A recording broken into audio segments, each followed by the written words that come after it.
নমস্কাৰ বন্ধুসকল, Assamese education YouTube চেনেলটোলৈ আপোনালোক সকলোকে স্বাগতম জনাইছোঁ। আজি আচলতে এইটো ভিডিঅ'ত আলোচনা কৰিম কেইবাটাও ইম্পৰ্টেণ্ট কুৱেশ্যন, আৰু এইটো ভিডিঅ' মক টেষ্ট হিচাপে আপোনালোকে ল'ব পাৰে। আহি থকা যোনখিনি 32,000 পোষ্ট আছে, সেই পোষ্টখিনিৰ বাবে এইকেইটা কুৱেশ্যন খুবেই ইম্পৰ্টেণ্ট হয়। আপোনালোকে কুৱেশ্যনবিলাকৰ উত্তৰবিলাক দিবলৈ চেষ্টা কৰিব কমেণ্ট কৰি। আৰু এইখিনিতে কৈ থ'ব বিচাৰিছোঁ, আপোনালোকে যদি আছামিজ এডুকেশ্যন ইউটিউব চেনেলটো চাই ভাল পায়, চেনেলটো ছাবস্ক্ৰাইব কৰি দিব, ভিডিঅ'টো লাইক কৰিব। আহক তেন্তে ভিডিঅ'টো আৰম্ভ কৰোঁ। ইয়াতে প্ৰথম কুৱেশ্যনটোত আছে, McMahon line is the border between. McMahon line হৈছে মাজৰ সীমা। চ' অপশ্যনবিলাক এবাৰ চাই লওক আপোনালোকে। অপশ্যনবিলাক দিয়া আছে India and Myanmar, India and China, India and Nepal আৰু ইণ্ডিয়া এণ্ড পাকিস্তান দিয়া আছে। চ' মেকমোহন লাইনডাল কোন দুখনৰ মাজত আছে? ইয়াৰে শুদ্ধ উত্তৰটো হ'ব অপশ্যন নাম্বাৰ বিটো হ'ব। ইণ্ডিয়া আৰু চাইনাৰ বৰ্ডাৰ লাইনটোক কি বুলি কয়? মেকমোহন লাইন বুলি কয়। ঠিক আছে, মনত ৰাখিব, India and China. Option number বিটো হৈছে ইয়াৰ শুদ্ধ উত্তৰ। নেক্সট কুৱেশ্যনত আছে question number 2, lowest population density district in Assam. অসমৰ সৰ্বনিম্ন জনসংখ্যা ঘনত্বৰ জিলা কোনখন? চ' খুবেই ইম্পৰ্টেণ্ট হয়, এইটো কুৱেশ্যন আহিয়ে থাকে। ইয়াৰে ভিতৰত ইয়াৰ শুদ্ধ উত্তৰটো হ'ব অপশ্যন নাম্বাৰ বিটো হ'ব ডিমা হাছাও। ডিমা হাছাও হৈছে সৰ্বনিম্ন জনসংখ্যা ঘনত্ব জিলা অসমৰ। ঠিক আছে, আৰু যদি হায়েষ্ট বুলি কয়, অসমৰ হায়েষ্ট পপুলেশ্যন ডেঞ্চিটি ডিষ্ট্ৰিক্ট বুলি কয়, তেতিয়াহ'লে হ'ব নগাঁও হ'ব। ঠিক আছে, মনত ৰাখিব, নগাঁও জিলা। আৰু যদি ইণ্ডিয়াৰ যদি সোধে, তেতিয়াহ'লে আপোনালোকে কমেণ্ট কৰি জনাব ইণ্ডিয়াৰ হায়েষ্ট পপুলেশ্যন ষ্টেট কোনখন আৰু লৱেষ্ট পপুলেশ্যন ষ্টেট কোনখন, আপোনালোকে কমেণ্ট কৰি জনাবলৈ নাপাহৰিব। আপোনালোকে যদি ভিডিঅ'টো চাই থাকোঁতেই যাতে কমেণ্ট কৰক, যাতে আপোনালোকৰ মনত ৰখি যায়।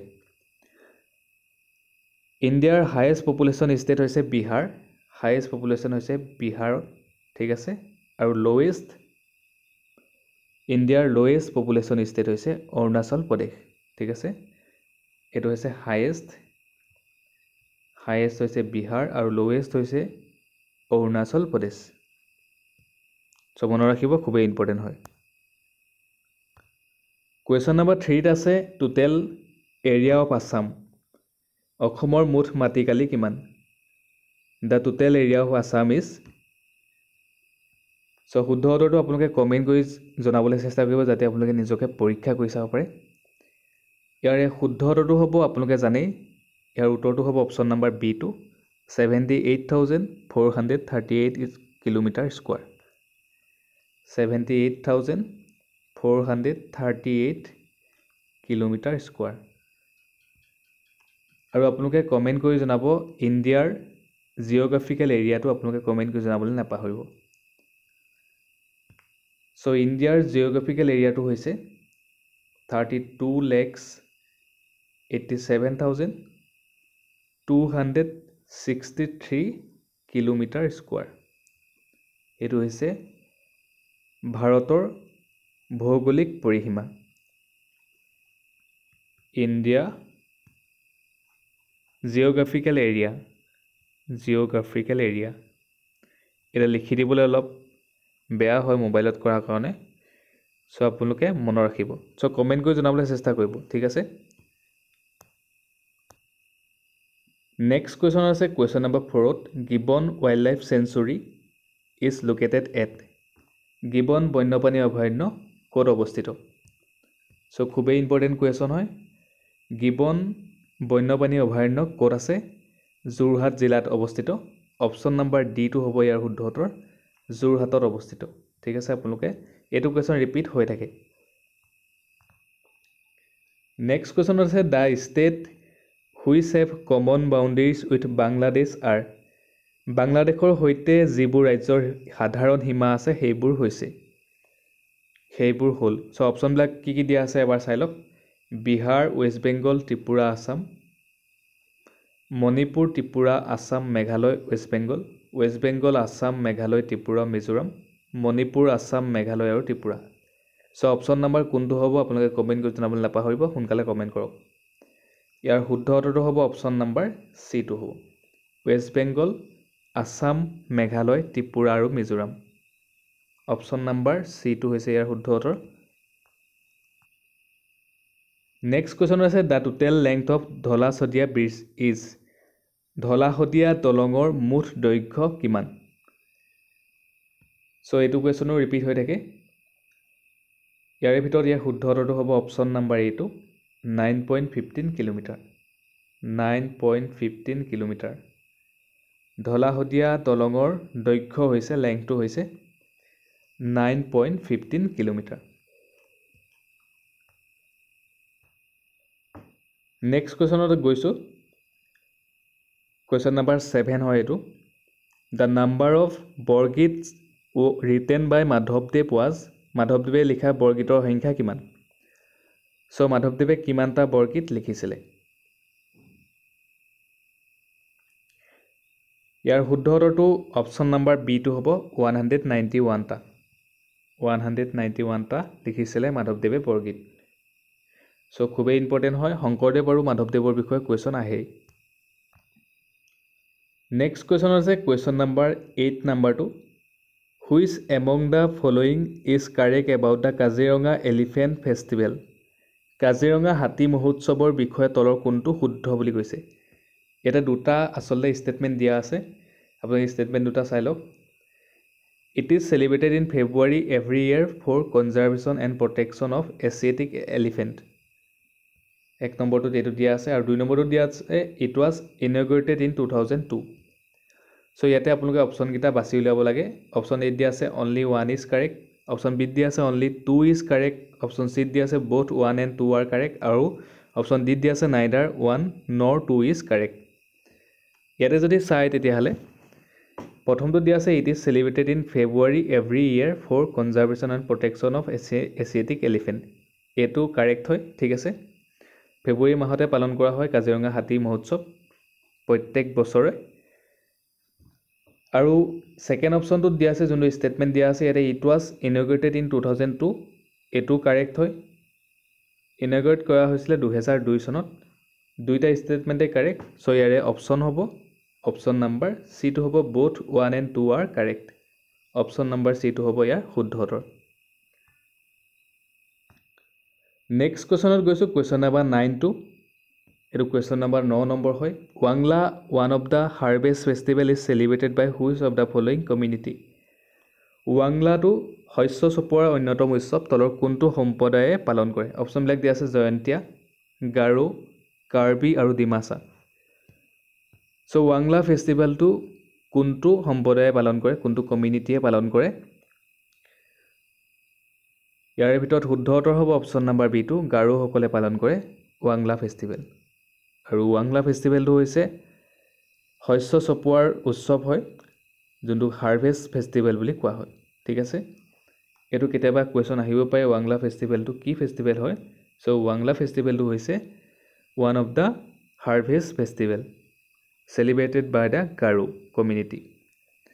অপশ্যন নাম্বাৰ B2 হৈছে কাৰেক্ট এনচাৰ। নেক্সট কুৱেশ্যনত আছে কুৱেশ্যন নাম্বাৰ 10টো। What type of ink was used for the purpose of writing and drawing on the সাঁচি পাত। সাঁচি পাতত লিখা আৰু অংকন কৰাৰ উদ্দেশ্য কি ধৰণৰ চিয়াহী ব্যৱহাৰ কৰা হৈছিলে? সাঁচি পাতত লিখোঁতে কি ধৰণৰ চিয়াহী ব্যৱহাৰ কৰা হৈছিলে লিখা আৰু অংকন কৰোঁতে?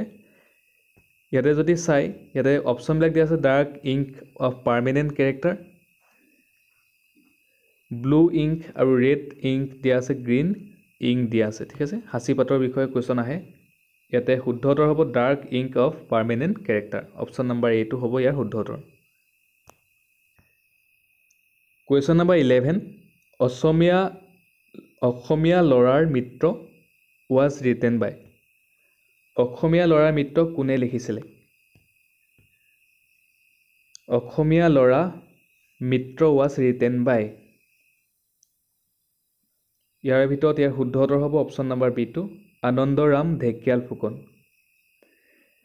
অসমীয়া ল'ৰাৰ মিত্ৰ লিখিছিলে আনন্দৰাম ঢেকিয়াল ফুকনে লিখিছিলে। আৰু কিমান চনত লিখিছিলে মনত ৰাখি থোৱাটো খুবেই ইম্পৰ্টেণ্ট হয়। অসমীয়া ল'ৰাৰ মিত্ৰ আনন্দৰাম ঢেকিয়াল ফুকনে লিখিছিলে 1849 চনত, ঠিক আছে। 1849 1849 লিখিছিলে আনন্দৰাম ঢেকিয়াল ফুকনে লিখিছিলে অসমীয়া ল'ৰাৰ মৃত্যু লিখিছিলে সো চনটো মনত ৰখাটো খুবেই ইম্পৰ্টেণ্ট হয় 1849 চনত 1849 নেক্সট কোৱেশ্চন আছে কোৱেশ্চন নাম্বাৰ 12 এটো কোৱেশ্চন নাম্বাৰ 12 হয় 12 number question The first Assamese film Joymati was released in the year so এটো কোৱেশ্চন আহিয়ে থাকে আপোনালোকে জানি থোৱাটো খুবেই ইম্পৰ্টেণ্ট হয় এটো কোৱেশ্চন আহি থাকে প্ৰায়ভাগ আপোনালোকে সকলোৱে জানে জয়মতী মুক্তি লাভ কৰিছিলে 1935 1935 চনত মুক্তি লাভ কৰিছিলে লগতে আপোনালোকে ডেটটো কমেন্ট কৰি জনাব আৰু যদি ভিডিওটো আপোনালোকে চাই আছে ডেটটো লগালক কমেন্ট কৰক ভিডিওটো পজ কৰক আৰু কমেন্ট কৰক ডেটটো হৈছে 10 মাৰ্চ ঠিক আছে 10 মাৰ্চত 10 মাৰ্চ 1935 চনত 10 মাৰ্চ 1935 ত জয়মতী ৰিলিজ হৈছিলে ঠিক আছে আৰু জয়মতী পৰিচালনা কোনে কৰিছিলে হেতু কোৱেশ্চনো আহে জয়মতী ডাইৰেক্টৰ কোন আছিল জয়মতী পৰিচালনা কৰিছিলে জ্যোতি প্ৰসাদ আগৰৱালাই পৰিচালনা কৰিছিলে জ্যোতি প্ৰসাদ আগৰৱালা সো এটো পাই কেবাটাও কোৱেশ্চন ওলাই যায় আসলতে আৰু জয়মতী নাটকখন কোনে লিখিছিলে বুলি যদি আহে তেতিয়া আপোনালোকে মনত ৰাখিব লক্ষ্মীনাথ বেজবৰুৱাই লিখিছিলে লক্ষ্মীনাথ বেজবৰুৱাই লিখিছিলে বেজবৰুৱা সো এটো কোৱেশ্চনৰ বা কেবাটাও কোৱেশ্চন ওলাই গৈছে সো আপোনালোকে মনত ৰাখিব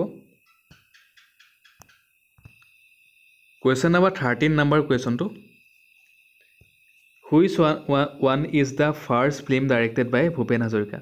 So, খুবেই ইম্পৰ্টেণ্ট হয় ভূপেন হাজৰিকাই লিখা ভূপেন হাজৰিকাৰ পৰিচালনা প্ৰথমখন ছবি কোনখন ভূপেন হাজৰিকাৰ পৰিচালনাত প্ৰথমখন ছবি কোনখন অপচনবিলাক কি দিয়া আছে এবাৰ চাই লওক এৰাবাটৰ হুৰ শকুন্তলা প্ৰতিধ্বনি আৰু লতি ঘটি দিয়া আছে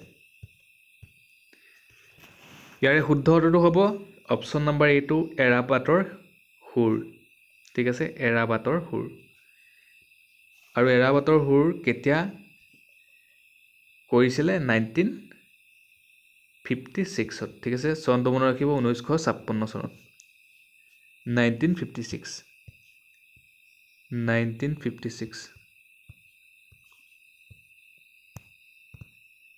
Next question number 14 The Hoygripp Madhav Temple of Hajo is located in which hill হাজোৰ হয়গ্ৰীব মাধৱ মন্দিৰ কোনটো পাহাৰত অৱস্থিত সো খুবেই ইম্পৰ্টেণ্ট কোৱেশ্চন হয় ইয়াৰ শুদ্ধ উত্তৰটো হ'ব অপচন নম্বৰ সি টো মণিকুট হিলত অৱস্থিত আৰু আপোনালোকে মনত ৰাখিব নীলাচল হিলত আছে কামাখ্যা মন্দিৰ আছে এটো আহি থাকে ৰিপিট হৈ থাকে কোৱেশ্চন কামাখ্যা মন্দিৰ কোনটো পাহাৰত অৱস্থিত আহে প্ৰায় ৰিপিট হৈ থকা দেখা যায় আৰু হাজোক পঞ্চতীৰ্থ বুলি কোৱা হয় আপোনালোকে জানে হেতু কোৱেশ্চনো কেতিয়াবা আহে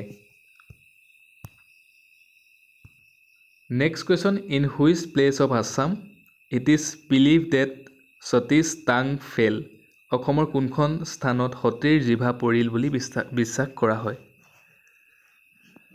সো খুবেই ইম্পৰ্টেণ্ট হয় ইয়াৰ শুদ্ধ উত্তৰটো হ'ব অপচন নম্বৰ বি টো সো আপোনালোকে কোৱেশ্চনবিলাক চাই যাওঁতে আপোনালোকে কমেন্ট কৰি যাবলৈ চেষ্টা কৰিব যাতে নিজকে পৰীক্ষা কৰি চাব পাৰে টুক্ৰেশ্বৰী অপচন নম্বৰ বি টো হৈছে ইয়াৰ শুদ্ধ উত্তৰ নেক্সট কোৱেশ্চন গৈছো কোৱেশ্চন নম্বৰ 16 নম্বৰ হয় The fortress of Agnigarh was built by অগ্নিগড়ৰ দুৰ্গটো কোনে নিৰ্মাণ কৰিছিলে এটো খুবেই ইম্পৰ্টেণ্ট হয় আৰু অগ্নিগড় কোড আছে আপোনালোকে কমেন্ট কৰি জনাব সো সকলোৱে জানে অগ্নিগড় কোড আছে তেজপুৰত আছে তেজপুৰ সো ইয়াৰে ভিতৰত শুদ্ধ উত্তৰ হ'ব অপচন নম্বৰ সি টো কিং বনচুৰা অপচন নম্বৰ সি টো ইয়াৰ শুদ্ধ উত্তৰ নেক্সট কোৱেশ্চন হৈছে who are known as trimurti of Assamese literature অসমীয়া সাহিত্যৰ ত্ৰিমূৰ্তি নামেৰে কাক জনা যায় ত্ৰি মানে গম পাইছে ত্ৰি মানে হৈছে তিনিটা তিনি অসমীয়া সাহিত্যৰ ত্ৰিমূৰ্তি নামেৰে কাক জনা যায় ইয়াৰ ভিতৰত ইয়াৰ শুদ্ধ উত্তৰটো হ'ব অল অফ দ্য এবভ চ' তিনিওজনকে জনা যায় ত্ৰি মানে গম পাইছে তিনি লক্ষ্মীনাথ বেজবৰুৱা হেমচন্দ্ৰ গোস্বামী আৰু চন্দ্ৰ কুমাৰ আগৰৱালাক ত্ৰিমূৰ্তি নামেৰে জনা যায় চ' মনত ৰাখিব নামকেইটা লক্ষ্মীনাথ বেজবৰুৱা হেমচন্দ্ৰ গোস্বামী চন্দ্ৰ কুমাৰ আগৰৱালা এই তিনিজন ব্যক্তিক ত্ৰিমূৰ্তি নামেৰে জনা যায় লক্ষ্মীনাথ বেজবৰুৱা হেমচন্দ্ৰ গোস্বামী চন্দ্ৰ কুমাৰ আগৰৱালা নেক্সট কুৱেশ্যনত আছে at what place Srimanta Sankardev was বৰ্ণ শ্ৰীমন্ত শংকৰদেৱৰ জন্ম কোন স্থানত হৈছিলে অপশ্যনবিলাক এবাৰ চাই লওক অপশ্যন দিয়া আছে Bordowa Letekupukhuri Majuli none of this দিয়া আছে নন অফ দ্য এবভ দিয়া আছে ইয়াৰ শুদ্ধ উত্তৰটো কোনটো হ'ব আপোনালোকে কমেণ্ট কৰি জনাবলৈ চেষ্টা কৰক ইয়াৰ শুদ্ধ উত্তৰটো হ'ব অপশ্যন নাম্বাৰ এটো হ'ব বৰদোৱাত জন্ম হৈছিলে শংকৰদেৱৰ জন্ম হৈছিলে নগাঁৱৰ বৰদোৱা আলিপুখুৰীত শংকৰদেৱৰ জন্ম হৈছিলে নগাঁৱৰ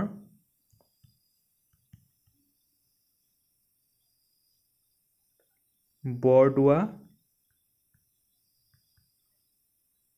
চ' ইয়াতে লিখিবলৈ অলপ দিগদাৰ হয় আচলতে মোবাইলটো সৰু হয় আলিপুখুৰী ঠিক আছে নগাঁৱৰ বৰদোৱা আলিপুখুৰীত শংকৰদেৱৰ জন্ম হৈছিলে আৰু শংকৰদেৱৰ জন্ম কিমান চনত হৈছিলে আপোনালোকে কমেণ্ট কৰি জনাব শংকৰদেৱৰ জন্ম হৈছিলে আপোনালোকে জানেই 26 ছেপ্টেম্বৰ 1449 26 ছেপ্টেম্বৰ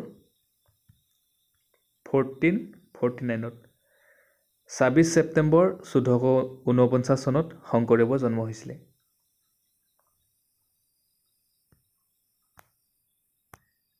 নেক্সট কুৱেশ্যন আছে who is known as Assam Kesari Asom Kesari নামেৰে কাক জনা যায় এইটো কুৱেশ্যন ৰিপিট হৈয়ে থাকে প্ৰিভিয়াছ ইয়াৰ কুৱেশ্যন পেপাৰত আহিছিলে আছাম পুলিচ এছাইত আহিছিলে ইয়াৰে শুদ্ধ উত্তৰটো হ'ব অপশ্যন নাম্বাৰ বিটো হ'ব অম্বিকাগিৰি ৰায়চৌধুৰীক অসম কেশৰী নামেৰে জনা যায় অসম কেশৰী বুলি ক'লে আপোনালোকে গম পাবই অম্বিকাগিৰি ৰায়চৌধুৰী আৰু অম্বিকাগিৰি ৰায়চৌধুৰীয়ে সাহিত্য একাডেমী বঁটা কিমান চনত পাইছিলে সেইটো কুৱেশ্যনো আহিব পাৰে মনত ৰাখিব অম্বিকাগিৰি ৰায়চৌধুৰীয়ে সাহিত্য একাডেমী বঁটা পাইছিলে 1965 চনত 1965ত তেওঁ সাহিত্য একাডেমী বঁটা পাইছিলে 1965 চনটো মনত ৰাখিব খুবেই ইম্পৰ্টেণ্ট হয় নেক্সট কুৱেশ্যন আছে খুবেই ইম্পৰ্টেণ্ট হয় এইটো কুৱেশ্যনো ৰিপিট হৈ থাকে হু ইজ ন'ন এজ লৌহ মানৱ বুলি কাক জনা যায় অপশ্যনবিলাক চাই লওক এবাৰ কি দিয়া আছে ইয়াৰে শুদ্ধ উত্তৰ কোনটো হ'ব অপশ্যন নাম্বাৰ চিটো হ'ব বিষ্ণুৰাম মেধিক লৌহ মানৱ বুলি জনা যায় লৌহা মানৱ বুলি জনা যায় আৰু বিষ্ণুৰাম মেধি কিমান চনত CM আছিলে সেইটো আহে ঠিক আছে খুবেই ইম্পৰ্টেণ্ট হয় তেওঁ চিফ মিনিষ্টাৰ আছিলে 1950 চনত বিষ্ণুৰাম মেধি চিফ মিনিষ্টাৰ আছিলে 1950 চনত ঠিক আছে 1950 মনত ৰাখিব খুবেই ইম্পৰ্টেণ্ট হয় চনটো মনত ৰখাটো ইম্পৰ্টেণ্ট নেক্সট কুৱেশ্যনত আছে কুৱেশ্যন নাম্বাৰ এইটো হৈছে 21 নাম্বাৰ কুৱেশ্যন হয় কুৱেশ্যন নাম্বাৰবিলাক দিয়া নাই কাৰণে আপোনালোকে ধৰিব নোৱাৰিব এইটো 21 নম্বৰ কুৱেশ্যন হয় অন হুইচ ডে আছাম দিৱস ৱাজ চেলিব্ৰেটেড অসম দিৱস কোন দিনা উদযাপন কৰা হয় অসম দিৱস কোন তাৰিখে পালন কৰা হয় অসম দিৱস কোন তাৰিখে পালন কৰা হয় ইয়াৰ শুদ্ধ উত্তৰ হ'ব 2 ডিচেম্বৰ 2 ডিচেম্বৰত পালন কৰা হয় অসম দিৱস আৰু অসম দিৱসক চুকাফা দিৱস বুলিও কোৱা হয় ঠিক আছে নেক্সট কুৱেশ্যনত গৈছোঁ Which country's president has been invited by the government of India as a chief guest for Republic Day 2023 celebration? এইটো চলে হৈ গ'ল অলৰেডি কোন দেশৰ ৰাষ্ট্ৰপতিক ভাৰত চৰকাৰে গণৰাজ্য দিৱস 2023 উদযাপনৰ বাবে মুখ্য অতিথি হিচাপে আমন্ত্ৰণ জনাইছিল এটা জনাইছিল ঠিক আছে এইটো খুবেই ইম্পৰ্টেণ্ট কুৱেশ্যন হয় ইয়াৰে শুদ্ধ উত্তৰ কোনটো হ'ব আপোনালোকে কমেণ্ট কৰি জনাবলৈ চেষ্টা কৰক চ' গণতন্ত্ৰ দিৱসৰ দিনা 26 জানুৱাৰী 2023 কোনজনক চিফ গেষ্ট হিচাপে ইনভাইট কৰা হৈছিলে? কোনখন দেশৰ? ইয়াৰ শুদ্ধ উত্তৰ হ'ব অপশ্যন নম্বৰ চিটো ইজিপ্তৰ। আৰু প্ৰেছিডেণ্টজনৰ নাম কি আছিলে আপোনালোকে কমেণ্ট কৰি জনাবলৈ চেষ্টা কৰক। কাক ইনভাইট কৰা হৈছিলে?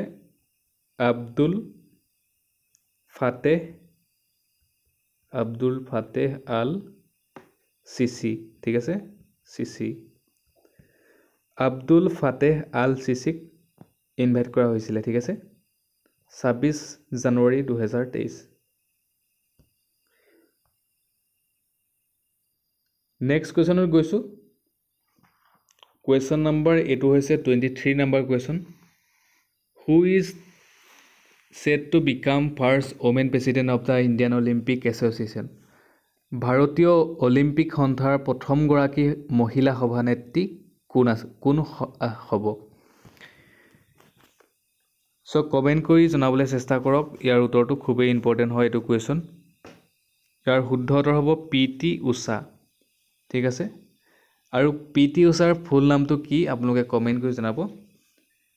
মই কোৱাৰ আগতে আপোনালোকে কমেণ্ট কৰি জনাওক। PT ঊষাৰ ফুল ফৰ্মটো হৈছে P মানে হৈছে পিলা ভোলা কান্দি, KANDI, পিলা ভোলা কান্দি, THEKKE,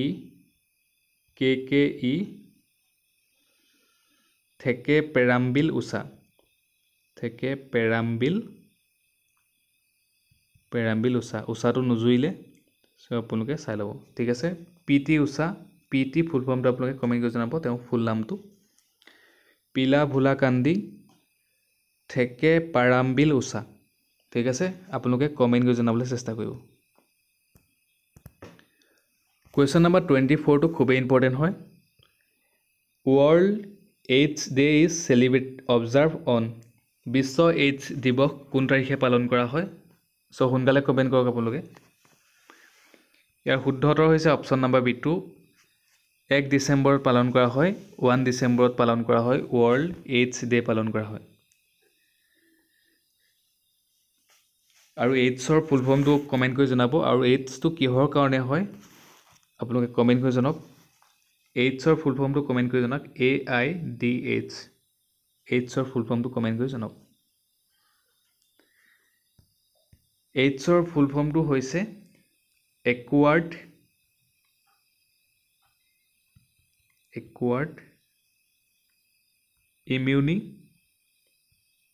ইমিউনি ডেফিচিয়েঞ্চি চিনড্ৰম। ঠিক আছে, ডেফিচিয়েঞ্চি চিনড্ৰম। ভিডিঅ'টো অলপ দীঘলীয়াই হ'ব, চ' আপোনালোকে গোটেই ভিডিঅ'টো চাবলৈ চেষ্টা কৰিব যাতে আপোনালোকে স্কিপ কৰি নাচায়, গোটেইখিনি বুজি মেলি যায়। আৰু এইটো কিহৰ কাৰণে হয়? কজ বাই HIV কাৰণে হয়। ঠিক আছে, HIV কাৰণে হয়। আৰু HIV ফুল ফৰ্মটো আপোনালোকে কমেণ্ট কৰি জনাব। HIV ফুল ফৰ্মটো হৈছে হিউমেন ইমিউনো ডেফিচিয়েঞ্চি ভাইৰাছ। ঠিক আছে, ইমিউনো ডেফিচিয়েঞ্চি ভাইৰাছ। চ' ভালকৈ নুজুৰে আচলতে, মোবাইলত কৰাহে। চ' আপোনালোকে কমেণ্ট কৰি জনাব। ঠিক আছে, আৰু এইডছ ডে থিমটো কি এইটো আহে কুৱেশ্যন। ঠিক আছে, এইডছ ডে থিমটো কি হয়? ইয়াৰ থিমটো কি হয়? ঠিক আছে, আপোনালোকে কমেণ্ট কৰি জনাওক এতিয়াই। ইয়াৰ থিমটো কি হয় আপোনালোকে কমেণ্ট কৰি জনাওক। এইডছ ডে থিমটো হৈছে, মই লিখি দিছোঁ আপোনালোকে চাই লওক এবাৰ। এইডছ ডে থিমটো হৈছে ইকুৱেলাইজ। ঠিক আছে, ইকুৱেলাইজ, EQUALIZE। আৰু এইডছ ডে পালন কৰা হৈছে 1988 চনৰ পৰা পালন কৰা হৈছে, চেলিব্ৰেট কৰা হৈছে 1988ৰ পৰা। ঠিক আছে, এইডছ ডে কেতিয়াৰ পৰা পালন কৰা হৈছে, কেতিয়াৰ পৰা চেলিব্ৰেট কৰা হৈছে? 1988ৰ পৰা, 1988 চনৰ পৰা পালন কৰা হৈছে। নেক্সট কুৱেশ্যনত আছে কুৱেশ্যন নম্বৰ 25টো। National pollution control day is observe on which day ৰাষ্ট্ৰীয় প্ৰদূষণ নিয়ন্ত্ৰণ দিৱস কোন দিনা পালন কৰা হয় কোন তাৰিখে পালন কৰা হয় সো এইটো কুৱেশ্যন খুবেই ইম্পৰ্টেণ্ট কুৱেশ্যন হয় ইয়াৰ শুদ্ধ উত্তৰ কোনটো হ'ব আপোনালোকে কমেণ্ট কৰি জনাওক ইয়াৰ শুদ্ধ উত্তৰ হ'ব অপশ্যন নাম্বাৰ এটো হ'ব ঠিক আছে 2 ডিচেম্বৰত পালন কৰা হয় 2 ডিচেম্বৰত পালন কৰা হয় আৰু এইটো কিয় পালন কৰা হয় ভোপাল গেছ ট্ৰেজেডিৰ কাৰণে ঠিক আছে আপোনালোকে জানেই ভোপাল গেছ ট্ৰেজেডি কিমান চনত হৈছিলে আপোনালোকে কমেণ্ট কৰি জনাবলৈ চেষ্টা কৰিব ভোপাল গেছ ডিজাষ্টাৰ বা ট্ৰেজেডি বুলি কোৱা হয় ঠিক আছে এইটো এটা ডাঙৰ কেমিকেল এক্সিডেণ্ট হৈছিলে 1984 চনৰ 2-3 ডিচেম্বৰ তাৰিখে হৈছিলে নাইটত আৰু ক'ত হৈছিলে union carbide India limited pesticide plant এটাত হৈছিলে ভোপালত হৈছিলে ভোপাল মধ্যপ্ৰদেশত হৈছিলে ঠিক আছে মনত ৰাখিব আপোনালোকে ভোপাল গেছ ট্ৰেজেডি তাতে কি গেছ নিগত হৈছিলে মিথাইল আইসোচাইনেট গেছটো হৈছিলে MIC যোনটো আমি চমুকে কওঁ MIC so Bhopal gas tragedy কেতিয়া হৈছিলে মনত ৰাখিব 2-3 ডিচেম্বৰ 1984 হৈছিলে ঠিক আছে 1984 চন্দ্ৰ মনত ৰখাটো খুবেই ইম্পৰ্টেণ্ট হয় কুৱেশ্যন নম্বৰ 26ত আছে ওজন লেয়াৰ ইজ বেছ ইন এটমস্ফিয়াৰ এপ্ৰক্সিমেটলি ইন বিটুইন ওজন স্তৰ বায়ুমণ্ডলৰ ওপৰত ভিত্তি কৰি প্ৰায় সো কিমানটো কিলোমিটাৰ সো আপোনালোকে কমেণ্ট কৰি জনাওক সোনকালে সো ইয়াৰে ভিতৰত ইয়াৰ শুদ্ধ উত্তৰটো হ'ব 15 to 20 কিলোমিটাৰ 15 পৰা 20 কিলোমিটাৰ ঠিক আছে আৰু 15 পৰা 30 কিলোমিটাৰটো শুদ্ধ হয় ঠিক আছে 30 ইয়াত যদি 30 থাকে 15 to 30 কিলোমিটাৰ যদি থাকে হেতু শুদ্ধ হয় ঠিক আছে আপোনালোকে মনত ৰাখিব 15 to 20 বা 15 to 30 কিলোমিটাৰ দুইটাই কাৰেক্ট হ'ব ঠিক আছে অপশ্যন নম্বৰ বি টো হৈছে ইয়াৰ শুদ্ধ উত্তৰ আৰু আপোনালোকে জানে ওজন লেয়াৰটোৱে কি শোষণ কৰে আপোনালোকে জানে ওজন লেয়াৰটোৱে কি শোষণ কৰে UV ৰেজ শোষণ কৰে ঠিক আছে আল্ট্ৰা ভায়োলেট ৰে যোনটো আমি অসমীয়াত অতি বেঙুনীয়া ৰশ্মি বুলি কওঁ ঠিক আছে ওজন মানে হৈছে আপোনালোকে জানে O3 ঠিক আছে ওজন O3 নেক্সট কুৱেশ্যন আছে which one of the following is not a characteristic of green product তলৰ কোনটো সেউজীয়া সামগ্ৰী বৈশিষ্ট্য নহয় বুলি দিয়া আছে অপশ্যনবিলাক এবাৰ চাই লওঁ অপশ্যন এত দিয়া আছে প্ৰডাক্টছ হুইচ আৰ ৰিচাইকেবল ৰিউজেবল আৰু বায়'ডিগ্ৰেডেবল দিয়া আছে products constituted with natural component product containing permitted chemical আৰু অপশ্যন ডি দিয়া আছে factory product with green colour ঠিক আছে ইয়াৰ ভিতৰত যদি চাওঁ তেতিয়াহ'লে শুদ্ধ উত্তৰটো আপোনালোকে গম পাইছে অপশ্যন নম্বৰ ডি টো হ'ব factory product with green colour যোনখিনি ফেক্টৰী প্ৰডাক্টখিনি থাকে সেইখিনি প্ৰডাক্ট আপোনালোকে দেখা পাইছে সেইখিনি প্ৰডাক্ট আচলতে প্লাষ্টিক জাতীয় বস্তু থাকে যোনটো গ্ৰীণ কালাৰ হয় অপশ্যন নম্বৰ ডি টো হ'ব ইয়াৰ শুদ্ধ উত্তৰ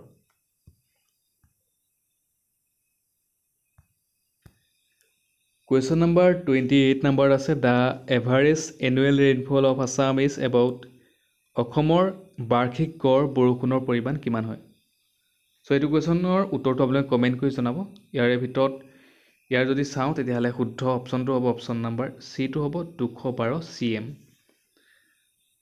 212 চেণ্টিমিটাৰ সো এইটো কুৱেশ্যনৰ উত্তৰটো আপোনালোকে যদি ভুল হয় কমেণ্ট কৰি জনাব সো সকলোৱে যাতে এইটো কমেণ্ট কৰে নেক্সট কুৱেশ্যনত আছে how many bamboo species are available in Assam so অসমত কিমান প্ৰজাতিৰ বাঁহ পোৱা যায় এইটো আচলতে ইয়াতে শুদ্ধ অপশ্যন নাই আচলতে অপশ্যনকেইটা গোটেইকেইটাই ইনকাৰেক্ট হয় এইটো আচলতে 38 হ'ব ঠিক আছে মনত ৰাখিব অসমত 38টা প্ৰজাতিৰ বাঁহ পোৱা যায় মই আপোনালোকক দেখাই দিছোঁ এবাৰ আপোনালোকে চাই লওক যোনটো অফিচিয়েল লিষ্ট আছে সেই লিষ্টখন মই দেখাই দিছোঁ আপোনালোকে চাই লওক অফিচিয়েল লিষ্টখন আপোনালোকে চাই লওক এবাৰ যোনখন অফিচিয়েলি বায়'ডাইভাৰ্চিটি অফ আছাম আমাৰ গভৰ্ণমেণ্টৰ আণ্ডাৰত যোনখন লিষ্ট আছে সেইখন লিষ্টখন মই দেখাই দিছোঁ যোনখন অফিচিয়েলি লিষ্ট আছে সেইখনত ইয়াত লিখা আছে 38 naturally growing species in bamboos are recorded in Assam এতিয়া গম পাই দেখিছে 38 প্ৰজাতিৰ বাঁহ পোৱা যায় ঠিক আছে, পেম্বচিছ আছাম। আপোনালোকে চাই ল'ব গুগলত চাৰ্চ কৰি, যোনখন আমাৰ আছামৰ যোনটো অফিচিয়েল ছাইট হয় সেই ছাইটটোতে গোটেইখিনি দি থোৱা আছে, আপোনালোকে চাই ল'ব পাৰিব।